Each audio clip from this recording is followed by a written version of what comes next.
Bonjour mes chers amis et bienvenue à l'épisode 11 de La Voix de l'Archiviste. C'est votre hôte Gabriel et ça me fait extrêmement plaisir de vous avoir avec moi aujourd'hui.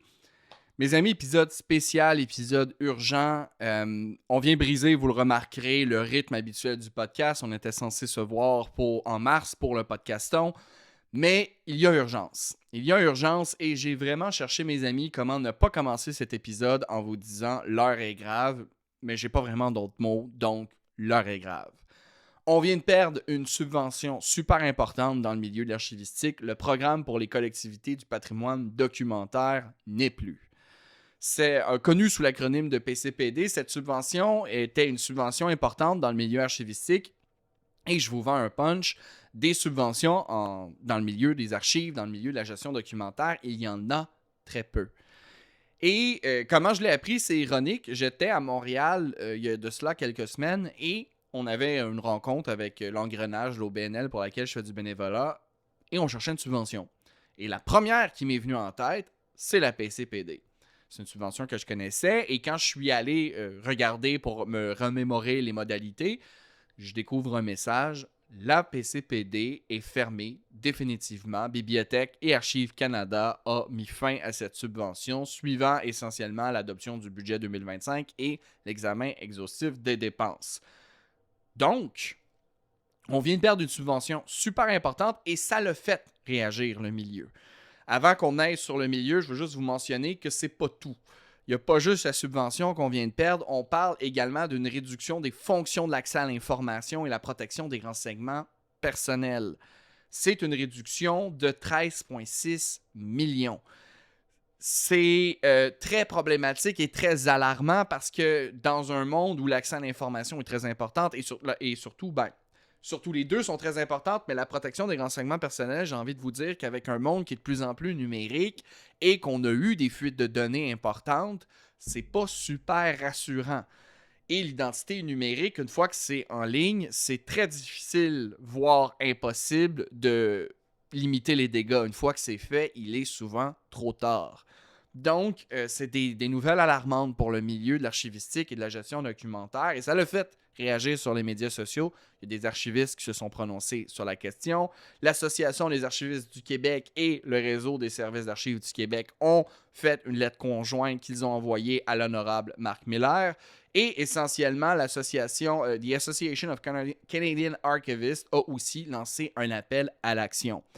D'ailleurs, les deux déclarations vont être dans la description de cet épisode. Je vous encourage à aller les lire et non seulement à aller les lire, mais à les soutenir. N'oubliez pas que ces organismes travaillent pour nous essentiellement et qu'on doit tous mettre l'épaule à la roue.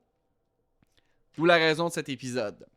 La Voix de l'archiviste aussi veut faire sa part et essentiellement, je sais que c'est un très petit podcast, mais si je veux que la Voix de l'archiviste devienne vraiment une voix pour la profession, je dois faire ma part. Donc, mes chers amis, dans cet épisode, on va regarder ensemble c'est quoi la PCPD et surtout, je vais vous la vendre.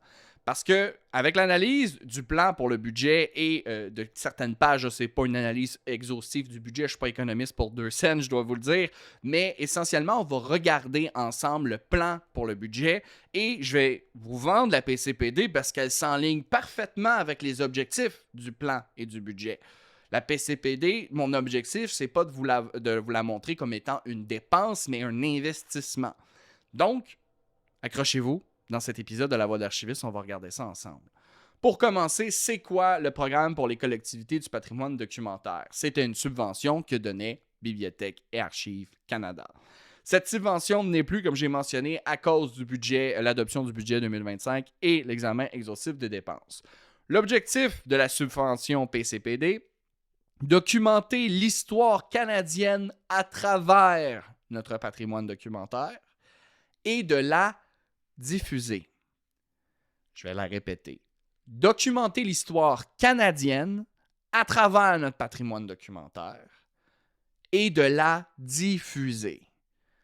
Souvenez-vous de cette phrase, de l'objectif de la PCPD, parce qu'on va y revenir. Son but est central et s'enligne parfaitement avec l'objectif, le plan, du budget de notre gouvernement.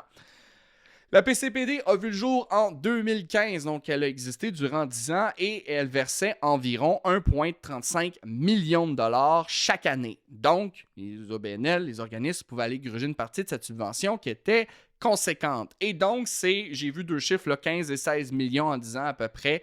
Donc, ça a soutenu plus de 400 projets au Canada. Et ses objectifs, et ici je cite, pour les organisations, c'est de faire connaître et rendre plus accessible leur collection. Donc, leur collection, un patrimoine documentaire. Et ça leur permet d'accroître leur capacité de préservation du patrimoine documentaire canadien. Donc, moi, ce que je trouvais vraiment intéressant avec la PCPD, ses objectifs, c'est qu'elle donne les moyens à des organismes de pouvoir accumuler un patrimoine documentaire, de le mettre en valeur, donc de le faire découvrir aux autres, mais accroître la capacité de préservation. On en a parlé beaucoup dans le podcast, la préservation des archives, ça coûte cher. Donc, pour des OBNL qui n'ont pas de moyens, la PCPD, c'était incroyable. D'autant plus, il y a tout le temps une partie, l'archiviste en dedans trouvait ça très intéressant que ces organismes soient en mesure de faire l'accumulation de documents que peut-être Bibliothèque, Archives, BAC, Bibliothèque et Archives Canada ne pouvaient pas nécessairement traiter parce que chaque OBNL a ses petites spécificités et on va y revenir un peu plus loin par là-dessus. Donc, ses objectifs, c'était les suivants: faire connaître et rendre plus accessible leur collection et accroître leur capacité de préservation du patrimoine documentaire canadien. Mes amis, géopolitique. Avant d'analyser le plan, avant de revenir sur certains points du budget, il faut parler géopolitique. Et là, je veux faire très attention. La Voix de l'archiviste est un podcast pour les archives et le métier de gestionnaire de l'information. Je ne suis pas un politologue, mais j'ai quand même étudié l'histoire. Comme la majorité, vous l'avez vu dans le podcast, la majorité des gens qui ont fait de l'archivistique ont étudié l'histoire. Oui, c'est le Moyen-Âge, mon expertise, mais il faut quand même parler de géopolitique parce qu'on ne peut pas vraiment critiquer le budget ou critiquer justement que la PCPD soit partie sans prendre en considération au moins la réalité dans laquelle on se trouve. Le Canada traverse une phase, qui est historique. On vient de... En fait, il n'y a pas 45 façons de l'amener, permettez-moi d'être franc, Trump. La situation géopolitique dans laquelle nous nous trouvons, beaucoup de chefs de nations au niveau mondial sont allés jusqu'à dire que l'ordre mondial dans lequel on vivait jusqu'alors n'est plus. C'est un moment historique et le Canada vient essentiellement de perdre son plus grand partenaire économique. Le Canada et les États-Unis, pour des raisons historiques et géographiques, sont des partenaires commerciaux excessivement importants. Ces deux partenaires, vous devez comprendre, la vaste majorité de la population canadienne se trouve sur la frontière américaine. Donc, essentiellement, ce que ça l'amène, c'est que notre économie est très entrelacée avec la leur. Et en plus, les Américains sont la plus grande puissance militaire et économique de l'histoire. Donc, le Canada a toujours été pris en quelque sorte avec les États-Unis. Ce que vous devez savoir, c'est que c'est notre plus grand avantage d'être à côté de cette puissance géopolitique, mais c'est aussi notre plus grand problème parce que tout ce qui se passe aux États-Unis nous affecte. On a un dicton ici, c'est que lorsque les États-Unis ont la grippe, le Canada commence à tousser. Ce qui va se passer dans l'économie américaine va se passer 10-15 ans après dans l'économie canadienne. Tout ce qui affecte les Américains nous affecte. Et en tant que Canadien de 30 ans, toute ma vie, mes chefs politiques ont toujours tempéré leurs propos lorsqu'il était question de s'affirmer au niveau géopolitique en attendant ce que les Américains allaient faire parce que notre géopolitique était littéralement déterminée à Washington. Jusqu'à très récemment, le Canada a changé de cap, a fait un changement historique. Mark Carney, que vous l'aimez ou que vous l'aimez pas, a fait un changement incroyable au niveau de l'histoire canadienne et c'est d'avoir sa propre géopolitique sans les Américains. Essentiellement, je peux vous donner des exemples et on va revenir aux archives, je vous rassure, mais on parle d'un deal avec la Chine. On parlait de l'huile de canola récemment, mais il y a également, dans le fond, une entente qui a été signée par rapport au visa. Donc, ce que vous devez voir ici, c'est pas nécessairement la plus grande entente jamais signée, c'est pas le but. C'est le Canada qui décide d'aller vers la Chine sans que les États-Unis lui disent OK. C'est d'avoir sa propre géopolitique. Le Canada a fait la commande de 12 sous-marins ultramodernes. Nos derniers sous-marins étaient de la classe Victoria. Je tiens à souligner dans cet épisode l'incroyable bravoure de nos soldats qui ont embarqué dans ces sous-marins parce qu'ils étaient plus en état de service et essentiellement étaient inaptes à être utilisés. C'est plus que ça. C'est plus que de l'acquisition de sous-marins, c'est de défendre notre propre territoire seul et c'est d'aller chercher des sous-marins. Là, je m'excuse, ça fait longtemps que je n'ai pas regardé le dossier, mais les deux prétendants pour ces sous-marins, c'était une compagnie sud-coréenne et allemande, non américaine. Donc, c'était pas un appel d'offres avec les Américains impliqués. Donc, on n'achetait pas notre armement avec nos plus grands partenaires commerciaux pour se séparer géopolitiquement. Et vous devez comprendre que du point de vue militaire, quand on achète du matériel d'un fournisseur, évidemment, le pays en question, c'est lui qui a tous les logiciels qui font, je veux dire logiciels pour faire ça simple, mais qui font fonctionner la machine. Et si on fait affaire avec une compagnie américaine et que notre identité et notre géopolitique, notre sécurité nationale est remise en question et qui décide que le système ne devrait plus fonctionner, vous comprenez que si on achète des sous-marins chez eux, ils sont bien équipés pour justement faire en sorte qu'on est un peu pris avec, sans quoi les sous-marins et les besoins qui en découlent pourraient nous être coupés, ce qu'on se retrouvait avec des sous-marins qu'on ne peut pas utiliser. Toute cette grande parabole pour vous dire quoi? Le Canada a choisi sa géopolitique, a choisi son histoire, et son histoire va se faire indépendamment des États-Unis. On pourrait aller en long et en large, mais essentiellement, ce que je veux vous dire, c'est que le Canada traverse un moment historique. Le Canada doit réinventer son économie au grand complet. Parce que on ne sait... En tout cas, je vais faire attention à ce que je déparle un peu, que je m'excuse, à ce que je vais vous dire.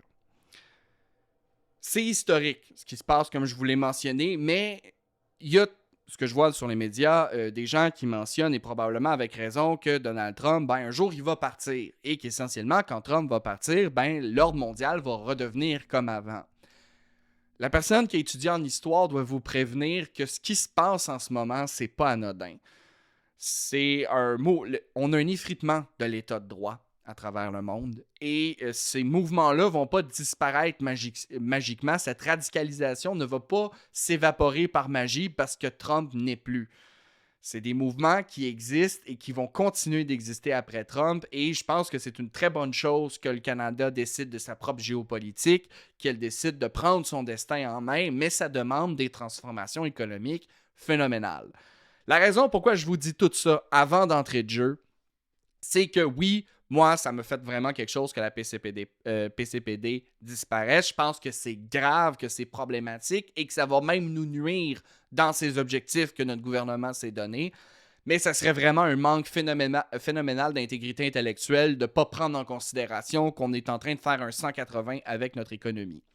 Donc, petit cours de géopolitique, pas un cours, là, pas du tout, j'ai loin d'avoir la prétention d'être en mesure de vous donner un cours, mais pour les gens qui nous écoutent d'Europe, d'Afrique, je voulais qu'il y ait un petit contexte géopolitique qu'il fallait prendre en compte. En plus de tout ça, on a une instabilité économique, les tarifs, on a une instabilité au niveau de l'insécurité économique qu'on a avec nos voisins du Sud. On a une crise du logement phénoménale au Canada. L'accès à la propriété est très problématique. On a des coupures dans nos services sociaux. Donc, le Canada est dans une place économique qui est assez désagréable. Étant Canadien, je suis aux premières loges pour vous le dire, c'est pas très agréable, la situation économique.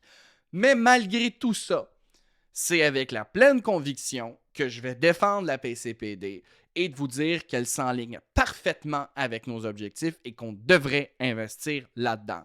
Je comprends que la situation est historique, mais c'est pas le moment de lâcher prise avec l'accès à l'information, la protection des renseignements personnels et d'investir dans notre mémoire parce qu'on va en avoir besoin dans les défis qui nous attendent. Donc, résumer rapidement le budget, suite à l'examen exhaustif des dépenses de 2025, la PCPD a été fermée définitivement. par Bibliothèque et Archives Canada pour atteindre la réduction de 15% sur le prochain 3 ans. Donc, ça met non seulement fin au programme, mais ça va également réduire le support à l'interne. On va perdre des emplois. Je veux faire un petit mot très rapide par rapport aux emplois. L'archivistique, on n'est déjà pas beaucoup dans le domaine et une des raisons qui empêche les gens de se lancer en archivistique, c'est les perspectives d'emploi. Quand j'ai commencé mon certificat en archivistique, je savais pertinemment que j'allais être à contrat pour les premières années et j'ai été à contrat pour les premières années. Des contrats à durée soit déterminée, donc une durée fixe, ou indéterminée. Donc, il n'y a pas vraiment de sécurité d'emploi quand on commence en archivistique et il faut se faire un nom pour potentiellement dénicher un contrat où on peut avoir un poste permanent. C'est sûr que si on coupe encore dans le domaine archivistique et qu'on coupe des postes, ça n'encouragera pas la nouvelle génération à prendre le relais. Et il y a un enjeu présentement avec le gouvernement fédéral, c'est qu'il y a une perte de connaissances. Parce qu'essentiellement, on a nos seniors, nos gens d'expérience qui s'en vont tranquillement à la retraite. On a une population qui est vieillissante et il n'y a pas de renouvellement. Et il n'y a pas de passation de dossier. Essentiellement, l'expertise de nos seniors est en train de partir sans qu'une jeunesse peut venir prendre le relais. Et ça, dans le milieu documentaire, je l'ai vécu à maintes reprises et je vous invite à communiquer avec un archiviste, peu importe lequel, à votre travail, un ami, il va vous le dire. La pire chose, c'est d'avoir recommencé parce qu'il n'y a pas de passation de dossier. On débarque dans un centre d'archives, il n'y a aucune trace, aucune passation de dossier de comment c'était géré et à chaque fois, l'archiviste doit recommencer au complet pour justement se réapproprier les dossiers. C'est des coûts à chaque fois parce que c'est du temps que l'archiviste perd à recréer les dossiers et l'expertise qu'on perd de nos seniors qui s'en vont à la retraite, c'est inestimable. Ça ne se chiffre pas en argent. La perte qu'on a de ce savoir-faire, de cette passation de dossier, c'est incroyable. Et on dit tout le temps en archivistique, pensez au temps que vous passez à chercher vos documents. Hein, on dit tout le temps ça comme exemple. Imaginez le temps que vous perdez chaque fois à vous chercher dans vos documents. Eh bien, si nos archivistes seniors partent et qu'on n'a pas de nouvelles, les demandes d'accès à l'information vont être très difficiles à faire parce qu'il va falloir se réapproprier les dossiers. Et si on coupe les postes, il n'y en aura pas de réappropriation des dossiers. Il n'y aura pas de passation. Donc, quand ça va être le temps des demandes d'accès à l'information, on pense qu'on sauve de l'argent. Mais qu'est-ce qui va se passer concrètement? C'est qu'en réalité, on va passer plus de temps à chercher parce que la personne qui gérait la classification est partie à la retraite. Il n'y a personne qui a pris le relais. On n'a pas réouvert un poste par la suite. Et ce que ça fait, c'est que c'est des coûts de salaire qu'on paye à des gens qui doivent faire leur travail. À l'accès à l'information, il ne faut pas oublier, une démocratie, il faut que ça soit imputable. Et pour qu'une démocratie soit imputable, ça prend un accès à l'information. Donc, si on n'a pas accès à l'information, puis nos fonctionnaires ne peuvent pas tout simplement nous dire non, parce qu'on n'est plus dans une démocratie au moment où on n'a plus accès à l'information. Donc, c'est du temps que les gens vont se mettre à chercher. Et sur papier, ça peut avoir l'air bien rassurant. On coupe des salaires, on coupe des postes, donc on fait des économies. Mais les gens qui vont devoir appliquer l'accès à l'information, qui n'ont pas les formations en archivistique, ben, ils vont chercher encore plus et ils ne peuvent pas juste dire non. On n'a pas le choix. Une démocratie n'a pas le choix d'être transparente. Sinon, ce n'est pas une démocratie. Donc, un petit mot là-dessus tout de suite. Ça peut sembler comme une économie sur le court terme. Et sur le papier, c'est vrai. Mais sur le long terme, le temps que les fonctionnaires vont devoir chercher cette information-là, qui n'ont pas l'expertise en gestion documentaire, qui vont devoir eux-mêmes faire le classement sans l'expertise de quelqu'un qui a une gestion documentaire, c'est des coûts, et c'est des coûts, et c'est des coûts. Et je le rappelle, je veux le marteler, la perte de l'expertise de ces fonctionnaires qui partent à la retraite, ça veut dire que la nouvelle génération d'archivistes va être en sous-nombre, et en plus d'être en sous-nombre, va pas avoir leur expertise, donc vont devoir réapprendre la machine au complet. Alors qu'une passation des dossiers est non seulement plus efficace, mais également beaucoup plus économique sur le long terme, parce que là, les archivistes n'auront pas besoin de tout se réapproprier. Et ça peut sonner peut-être dramatique pour des gens qui ne sont pas en gestion documentaire, mais un archiviste, quand il rentre dans un milieu, une des premières étapes qu'il va aller faire, c'est qu'il va aller faire une tournée des services. Pour se présenter, mais également connaître un peu c'est quoi les enjeux de chaque département. Et si les enjeux de ces départements-là partent avec les fonctionnaires qui sont partis à la retraite, l'archiviste ne le saura probablement pas ou ne le saura pas de façon explicite et va devoir les découvrir après les régler. Et après, par la suite, vous comprendrez les régler. Donc, budget 2025, le plan de notre gouvernement, un Canada fort. Eh bien, dans le budget, on a deux avantages. Ben, on a plus que deux avantages canadiens, mais il y a deux avantages canadiens que je veux vous mettre en lumière. Un premier avantage canadien, c'est le talent. Notre pays, le Canada, se classe dans le premier rang mondial de la main-d'œuvre la plus instruite au monde. C'est vrai. Et si le gouvernement viendrait à ramener la subvention de la PCPD, ce que ça veut dire, c'est que la PCPD serait prise en main par les meilleurs archivistes du marché. Et vous allez me dire, Gabriel, tu prêches pour ta paroisse, vous avez raison, mais la génération d'archivistes en haut de moi, c'est elle qui m'a formé. Et je peux vous le garantir, les archivistes qu'on a au Canada, on est extrêmement choyés, c'est d'incroyables professionnels, et donc la subvention ne serait pas entre de meilleures mains qu'au Canada.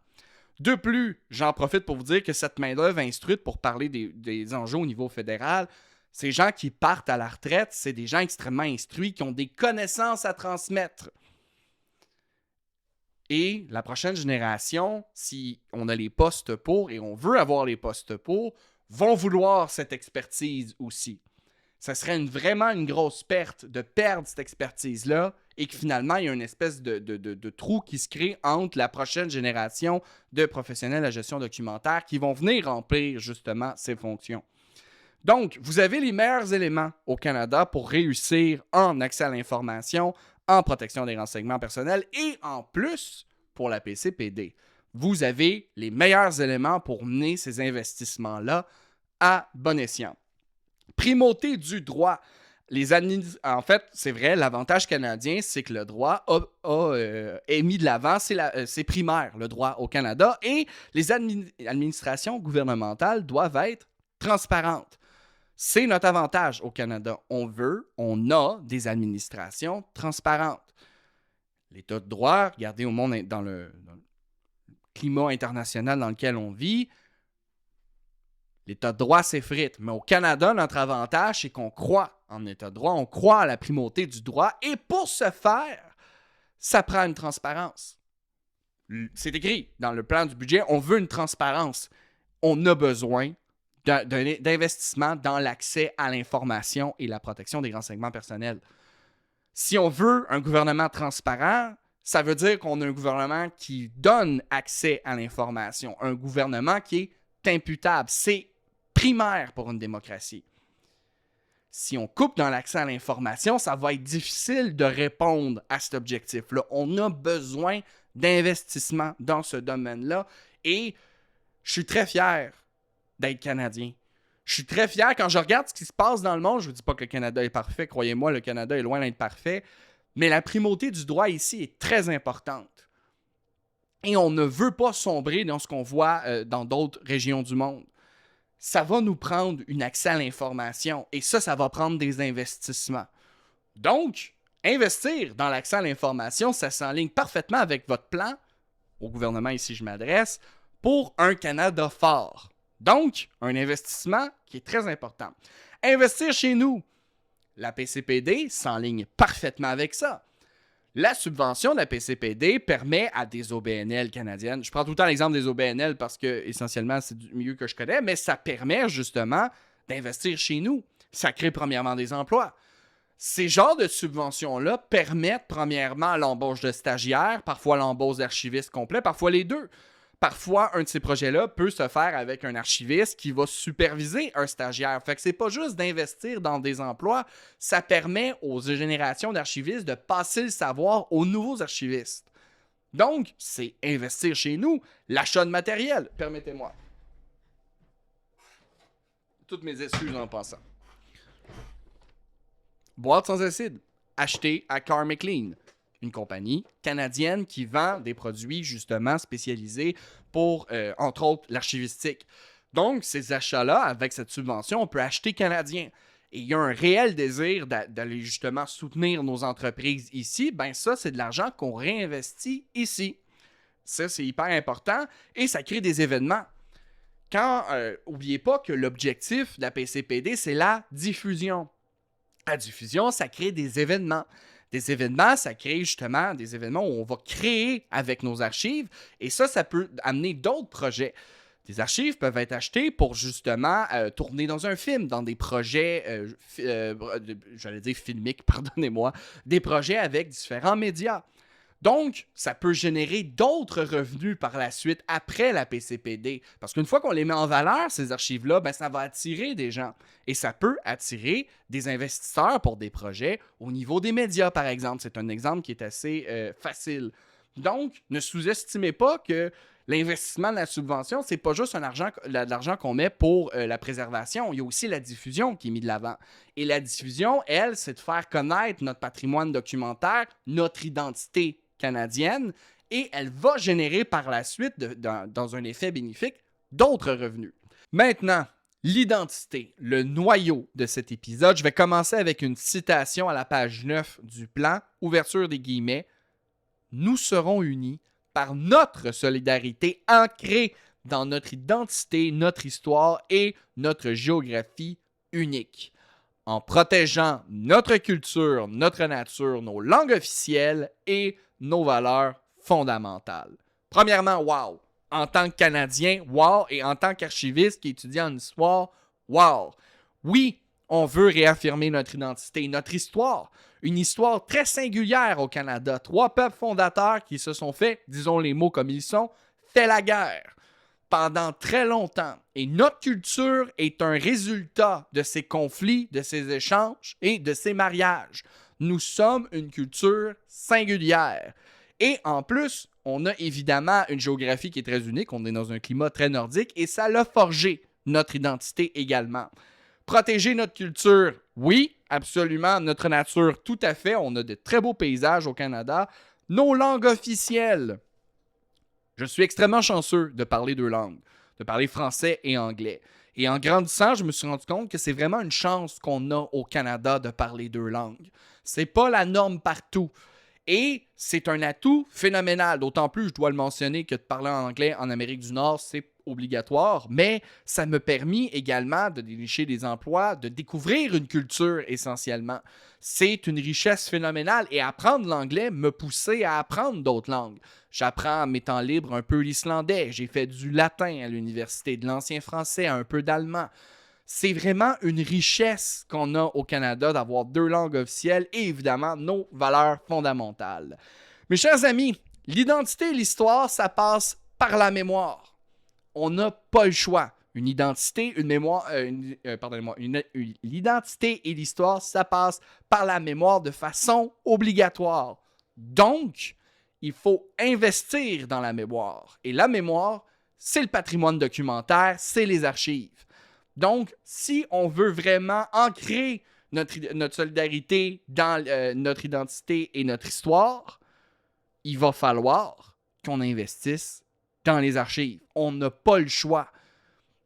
Ensuite, pour protéger cette culture, évidemment, il faut l'investir. Mais je parlais des langues officielles. La PCPD soutient les projets qui sont faits, premièrement, dans les 2 langues officielles, mais particulièrement, elle va soutenir ceux qui sont en situation de minorité. Pour les gens qui sont à l'extérieur du Canada, ce qu'on parle des langues officielles en situation de minorité, c'est les communautés anglophones à l'intérieur du Québec, qui est la province francophone, et les communautés francophones à l'extérieur du Québec, donc dans le bassin anglophone. La PCPD s'enligne parfaitement avec cet objectif de protéger nos langues officielles. Elle met ça de l'avant également. Donc, c'est hyper important. Notre géographie unique, les archives. Ça peut peut-être vous surprendre, mais on a eu justement au colloque de l'Association des archivistes du Québec en décembre, quelqu'un qui faisait des recherches sur le climat à travers les archives. On a des témoignages parce que parfois, oui, on peut avoir des photos quand on parle de géographie, mais quand on étudie le climat, elle expliquait que parfois, on a des témoignages. Il a fait plus froid une telle année. On a un récit qui nous raconte que cette année-là, les glaces sont apparues plus tôt.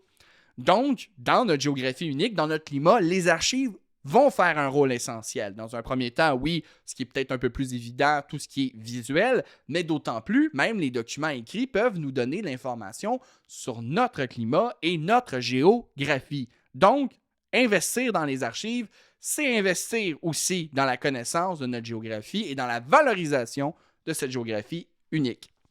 La diffusion. La PCPD, je vous rappelle, elle veut mettre en valeur la diffusion. De diffuser cette identité, de diffuser cette histoire, de diffuser cette géographie unique, de diffuser notre culture, notre nature, nos langues officielles et nos valeurs, ça va passer par la mémoire. Et ce que je veux vraiment démontrer, c'est que d'investir dans la PCPD, c'est vraiment d'ouvrir un éventail à toutes ces possibilités qui sont écrites dans le plan. Parce qu'on peut en faire la promotion de nos archives. On peut créer avec notre patrimoine qui est excessivement riche, d'une histoire qui est très singulière. Donc, il faut investir. Moi, ce que je veux, c'est que le gouvernement regarde la PCPD. C'est une opportunité en or de s'aligner parfaitement avec vos objectifs. C'est une opportunité en or de venir diffuser notre histoire, de venir diffuser notre identité et dire au monde entier, nous sommes Canadiens. Avec toutes les particularités qui s'en suivent. Et d'ailleurs, je veux continuer sur la page 9. Tous ces efforts reposeront sur un partenariat véritable avec les peuples autochtones. C'est génial, c'est hyper important. La reconnaissance des Premières Nations au Canada, c'est le peuple fondateur. Et ce que vous devez savoir, c'est que ce peuple en particulier qui, je le rappelle, moi je me gêne vraiment pas de le rappeler, des fois on dirait que ça énerve les gens, mais les colonies françaises n'auraient jamais survécu au départ sans leurs aides, donc on leur doit le succès de la Nouvelle-France, ce qui va éventuellement devenir le Canada par conquête. C'est grâce aux Premières Nations. Et les Premières Nations sont sous-représentées. Pourtant, ils sont essentiels à l'identité canadienne. Et la PCPD, comme je le mentionnais tout à l'heure, et comme The Canadian Archivist Association mentionne également dans la déclaration qu'elle a faite, c'est que la PCPD permet de soutenir des centres d'archives avec un patrimoine documentaire souvent qui n'est pas priorisé par les grandes institutions. C'est pas un désir des grandes institutions de ne pas s'y intéresser, mais vous comprendrez que les grandes institutions ont beaucoup de documents à gérer. Donc, une partie de la charge de la mémoire des minorités repose sur certains organismes comme des OBNL. Et la PCPD permet à Bibliothèque et Archives Canada de déléguer la préservation de ces petites richesses spécifiques des minorités à d'autres organismes qui, eux, en font une accumulation et qui peuvent accroître avec la PCPD. On se rappelle, c'est également d'accroître les capacités de préservation, donc d'augmenter la représentation des minorités. Et au Canada, la représentation des minorités, c'est central. Donc, la PCPD s'aligne encore une fois pleinement avec ça. Avec une PCPD, on vient renforcer un Canada pour tous. Maintenant, ma demande pour l'honorable Marc Miller, ministre de l'Identité et de la Culture canadienne et ministre responsable des langues officielles, ainsi qu'à notre gouvernement, considérant que nous sommes à un tournant de notre histoire, considérant que notre gouvernement veut bâtir un Canada fort et indépendant, considérant que notre gouvernement veut réaffirmer l'identité canadienne et son histoire, considérant que notre gouvernement cherche à mettre de l'avant nos langues officielles, considérant que le programme pour les collectivités du patrimoine documentaire permet de soutenir un milieu sous-financé et qui s'aligne avec les objectifs de notre gouvernement et son budget, je propose de non seulement ramener le programme pour les collectivités du patrimoine documentaire, mais d'oser doubler la subvention. Cher gouvernement, honorable Marc Miller, dans cette réaffirmation et valorisation de notre mémoire collective, les gardiens de la mémoire seront appelés sur la ligne de front et les archives seront le témoignage de notre identité. Vous avez les meilleurs professionnels de l'information. Donnez-nous les moyens et nous ferons rayonner la culture et l'identité canadienne à travers le monde. Chers amis, je vous remercie énormément pour votre présence pour cet épisode. C'est la réponse de la Voix de l'archiviste. C'est très important qu'on investisse dans les archives et il ne faut pas voir la PCPD comme une dépense. Voyez-la comme un investissement qui stimule notre économie et notre identité et qui va nous servir à nous affirmer à l'international. Merci à mes chers amis. La lettre que je vais envoyer au ministre sera disponible sur Substack, donc je vous invite à vous abonner si ce n'est pas déjà fait. D'ici là, on se voit en mars pour le podcaston. Merci tout le monde pour votre temps, pour votre patience et j'ai très très hâte de vous revoir. Prenez soin de vous.